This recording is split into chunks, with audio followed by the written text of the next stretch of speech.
हात खाली घे ना. घे ना. अरे खाली घ्या अजून. तू पुढे जाणार आहे बाबा, कुठे गेला?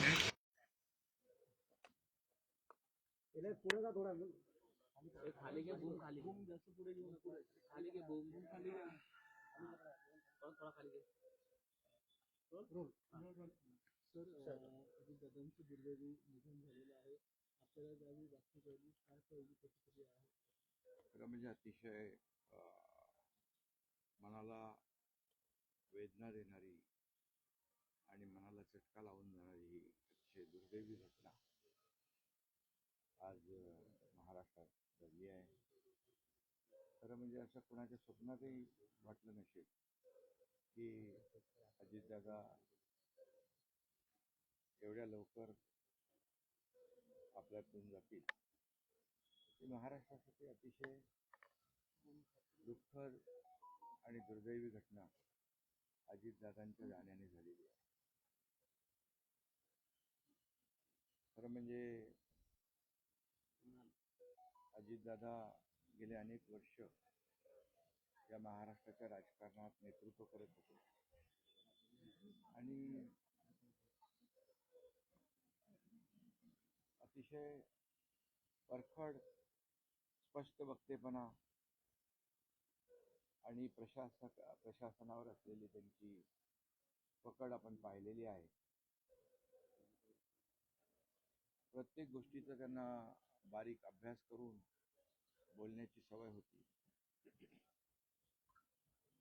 आणि परखड स्पष्ट वक्तेपणा, निर्भीड, रोखठोक बोलणारे असले तरी सुद्धा त्याला चूक म्हणणारे असले तरी सुद्धा अतिशय मनाने ते निर्मळ होते.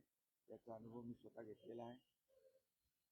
त्यांच्यासोबत मी मंत्रिमंडळात देखील काम केलं. मी मुख्यमंत्री असताना त्यांनी उपमुख्यमंत्री म्हणून देखील काम केलं आणि जेव्हा मुख्यमंत्री मी असताना मुख्यमंत्री माझी लाडकी बहीण योजना किंबहुना इतरही योजना जेव्हा आम्ही सुरू केल्या तेव्हा आर्थिक जे काही घडी आहे किंवा आर्थिक तरतूद जी आहे ती अतिशय उत्तमपणे त्यांनी त्यावेळेस केली आणि त्याचा अनुभव मला आहे. आणि एकदा करायचं ठरवलं की ते अजितदादा करायचे. करतो, बघतो, पाहतो असे शब्द त्यांच्या डिक्शनरीत नव्हते. व्हायचं असेल ते तात्काळ करायचे, नसेल त्याला नाही म्हणायचे. असा स्पष्ट वक्तेपणा या महाराष्ट्राने पाहिलेला आहे. मी असेन, मुख्यमंत्री देवेंद्रजी असतील, अजितदादा असतील, आम्ही टीम म्हणून काम केलं, टीम म्हणून काम करतो. आमच्या वेळाही कामाच्या वेगवेगळ्या, आम्ही पहाटे उशिरापर्यंत काम करतो. अजितदादा पहाटे लवकर काम सुरू करतात, देवेंद्रजी दिवसभर काम करतात. आणि अजितदादांनी 6-6 वाजता देखील अपॉइंटमेंट दिलेल्या अधिकाऱ्यांनी आणि लोकप्रतिनिधींनी पाहिलेल्या अतिशय वेळेचं महत्त्व आणि वेळेचं भान ठेवणारा नेता हरपलेला आहे. खरं म्हणजे काल परवाच आमची एका कार्यक्रमामध्ये भेट झाली. सरन्यायाधीश आपले भारताचे मुंबईत आले होते आणि ते येण्यापूर्वी आम्ही तिथेच एका चेंबरमध्ये बसलो होतो आणि त्यावेळेस झालेल्या चर्चा, गप्पा गोष्टी, आजही सकाळी जेव्हा मला त्यांची ही घटना कळली तेव्हा तेच समोर त्याच आठवणी काल परवाच्या येऊ लागल्या.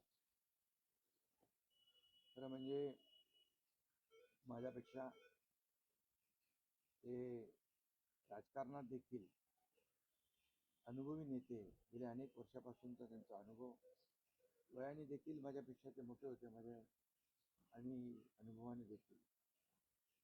आणि म्हणून त्यांना राज्यातल्या अनेक विषयांचा गाढा अभ्यास होता. अनेक विभाग त्यांनी हाताळले होते. त्याचा राज्याला फायदा होत होता. मंत्रिमंडळात देखील ज्यावेळेस काही विषय यायचे त्यावेळेस आपल्या राज्याची आर्थिक परिस्थिती अशी आहे, आपल्याला सर्वांना काटकसर करावी लागेल अशी अगदी निर्भीडपणे सांगणारे अजितदादा देखील आम्ही अनुभवलेत. शिस्तीचा नेता म्हणूनही आम्ही अनुभवलेला आणि त्यामुळे त्यांच्या जाण्याने फक्त पवार कुटुंबियांचंच नाही तर संपूर्ण महाराष्ट्राचं न भरून येणारं नुकसान झालेलं आहे. आणि माझ्यापेक्षा वयाने मोठे असल्यामुळे एक जी काय आमची गेल्या अनेक वर्षापासूनची जवळीक निर्माण झाली होती, त्यामुळे राजकारणातले आम्ही तिघजण एक टीम म्हणून काम करत असलो तरी सुद्धा एक मोठा भाऊ हरपल्याची गेल्याची भावना देखील दुःख देखील माझ्या मनामध्ये आहे आणि मी त्यांना भावपूर्ण आदरांजली अर्पित करीत असताना मनामध्ये फार दुःखाच्या भावना आहेत. त्यांचं कुटुंब हे दुःख पचवण्याची क्षमता डोंगरा एवढं दुःख आहे. ही क्षमता ईश्वराने त्यांना प्रदान करावी. कुटुंबाचंच नाही संपूर्ण महाराष्ट्र झालेलं आहे. रद्द केले दौरे तुम्ही देखील चाललेत का त्या ठिकाणी? कशा प्रकारचे हा, मी आणि मुख्यमंत्री देखील आम्ही जातो आहे. आमचे सहकारी आमच्यातून गेले ते दुःख आहे. आणि सभा होत्या त्याही आम्ही रद्द केले. सर, एक विचार असं वाटतं की तुम्ही उल्लेख केला की 2 दिवसांपूर्वी त्यांच्या जवळपास 1-1.5 तास तुम्ही बसलेले होतात दोघं, खूप गप्पा झाल्या त्या चेंबरमध्ये.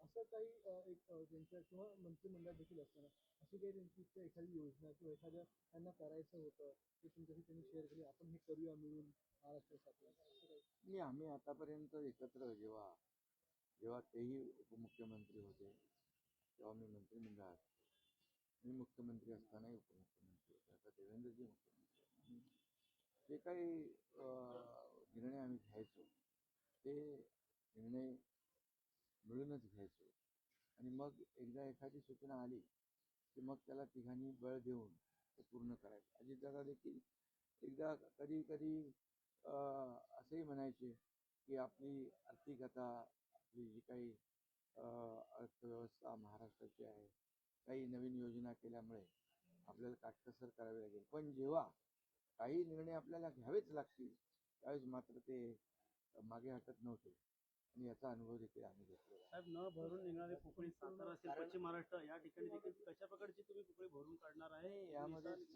हे साताराच नाही आहे तर त्यांचं जे असलेलं जे काही ज्ञान आहे, त्यांचा जो काही अनुभव आहे हा महाराष्ट्रासाठी होता आणि त्या अनेक विभागांचे त्यांनी प्रतिनिधित्व केल्यामुळे मला वाटतं फार मोठं नुकसान झालेलं आहे. न भरून येणार.